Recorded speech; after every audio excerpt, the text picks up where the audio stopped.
Hey,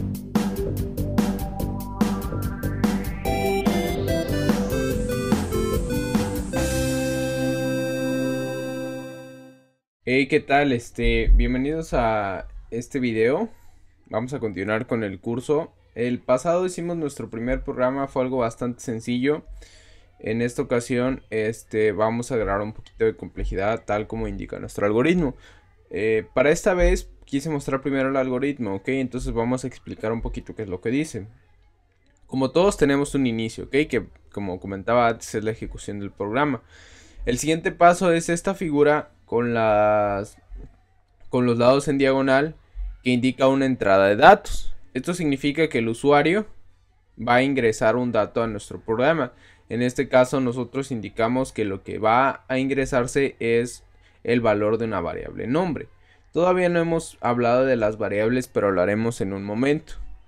Por último, tenemos nuestra acostumbrada salida, solo que en esta ocasión tenemos un operador más y la variable. Esto significa que vamos a imprimir hola más lo que el usuario haya ingresado en el paso anterior. Y por último vamos a salir del programa, ¿ok? Probablemente ahorita esto hay algunas cosas nuevas para algunos de ustedes, pero vamos a irlas viendo poco a poco, ¿ok?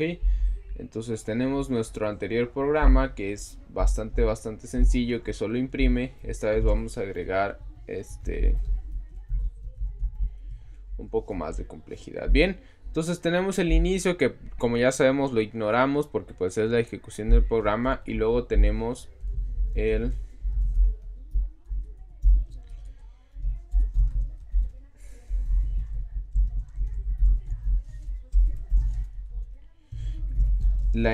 ingreso de la entrada de datos. Vamos a ver cómo se ve eso en la consola.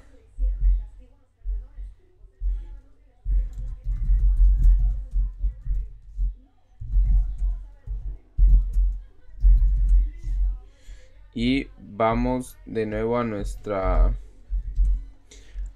consola para ejecutar el programa. Ya saben, Python hello-nombre.py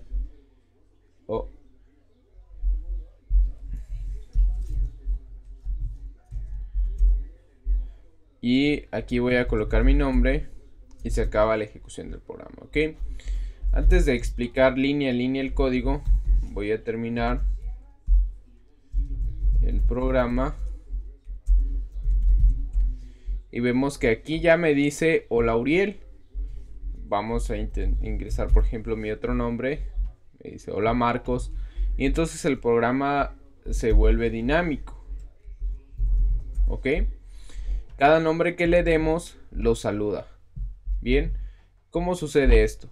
Tenemos entonces ya la explicación de nuestro diagrama de flujo. Lo primero que hacemos es leer una entrada de datos.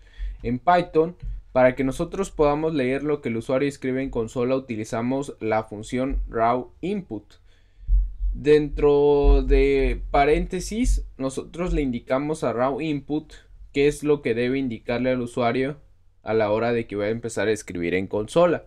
En este caso, esta cadena siempre es un indicador de qué es lo que esperamos que el usuario escriba. Como en el ejemplo, pues le estamos pidiendo tu nombre, aquí escribí dame tu nombre, pero podríamos aquí solo escribir nombre o nombre de usuario, etcétera, ¿ok? La intención es que sea la intención es que sea texto descriptivo de lo que el usuario debe ingresar. Por último, nosotros podemos guardar datos en la memoria de la computadora, la memoria RAM. También podemos hacerlo en el disco duro, pero pues eso se hace a través de archivos, bases de datos, etcétera. Cosas que por ahora no vamos a ver. Para guardar un valor en la memoria de la computadora utilizamos variables. Esto nos sirve para recordar valores que posteriormente vamos a utilizar, como por ejemplo el nombre de la persona, puesto que posteriormente lo utilizamos para saludarlo. Para poder guardar un valor en la memoria en Python, solo necesitamos escribir un identificador para ese valor, que en este caso lo llamamos nombre, el operador igual y luego qué es lo que le vamos a ingresar, que en este caso, como lo que le vamos a ingresar es lo que el usuario nos dé, Entonces lo hacemos de esta manera. Al final tenemos un proceso que se llama concatenación. Concatenación significa juntar dos cadenas de texto. Esta es mi primera cadena de texto y la segunda es lo que el usuario ingresó. Entonces, para juntarlas utilizo el operador más e imprimo ese resultado, ¿ok? Bastante sencillo. Y para que quede más claro, pues vamos a ver algunos conceptos, ¿ok? Empecemos por hablar de las variables. Las variables son contenedores y estos contenedores significan que estamos almacenando algo en el espacio, en algún espacio de la memoria. Ustedes pueden ver la memoria RAM de una computadora como un espacio de cajas dividido en el que cada caja tiene una dirección. Esa dirección son números complejos, por lo cual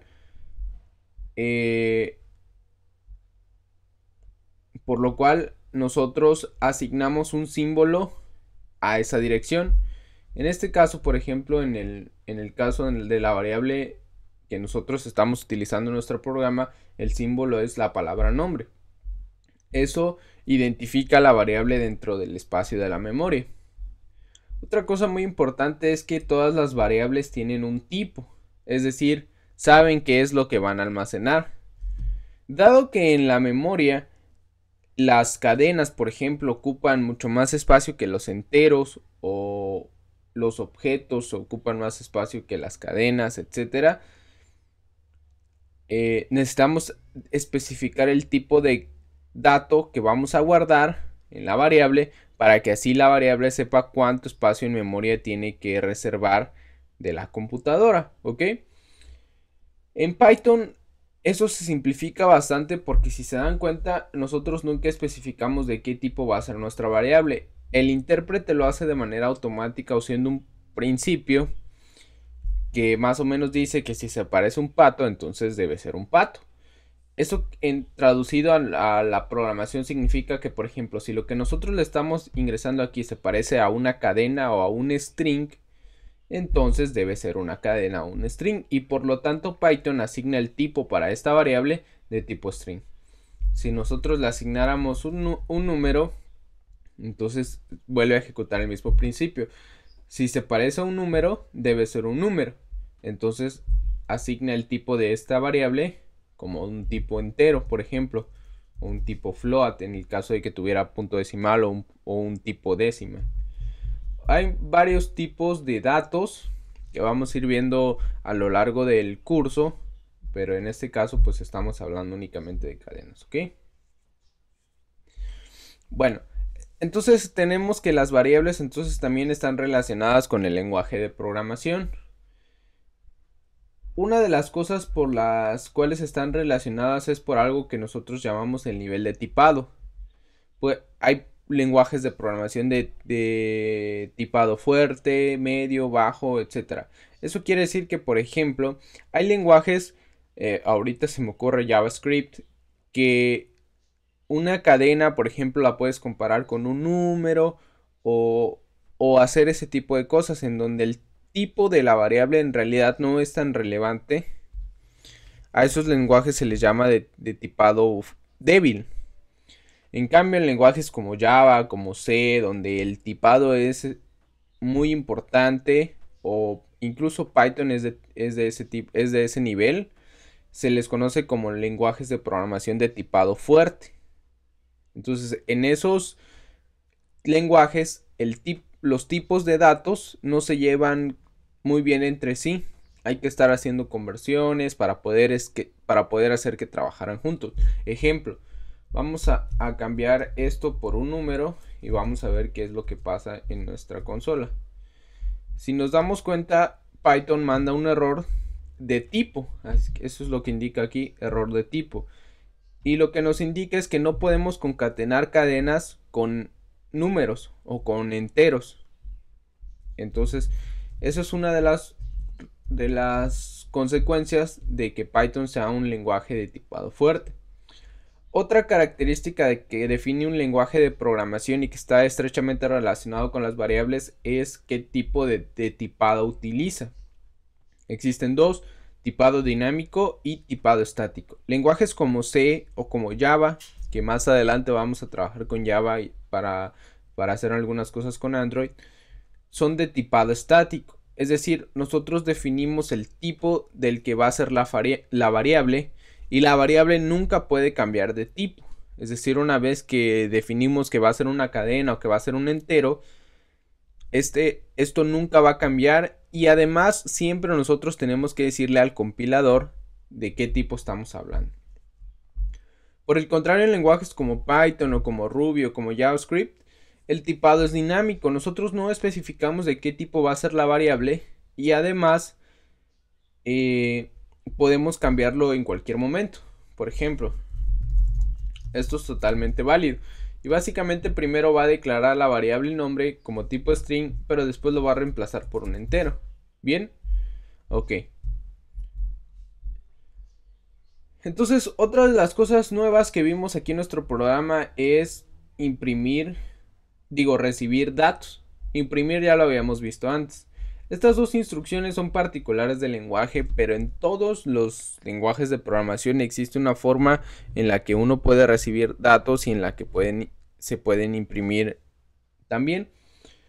En el caso de Python, bueno, las instrucciones para recibir la instrucción para recibir datos se llama raw input, y dentro de los paréntesis, como ya mencionábamos antes, recibe un indicador de más o menos que le puede ayudar al usuario a escribir los datos que necesitamos.